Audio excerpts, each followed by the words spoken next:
the AH-1Z, the Viper, although it has a legacy that starts with the Cobra back in Vietnam, it's not a Vietnam-era Cobra. It is an aircraft that is ready for the current fight and the future fight in a maritime environment, and then as we go ashore.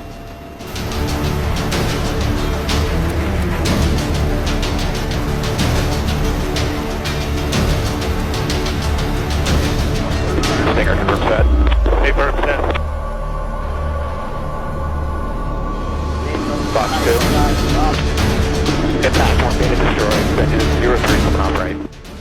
So what we're doing is shaping the battlefield so the Marine on the ground doesn't have to face the tanks. They don't have to face the C-2 that provides, a combined arms dilemma against the Marine on the ground in the trench or in the LAV or in the Abrams tank, because we've already destroyed it well before it comes into contact with anybody on the ground. And that's the whole purpose for Marine aviation, and we exist solely for that purpose.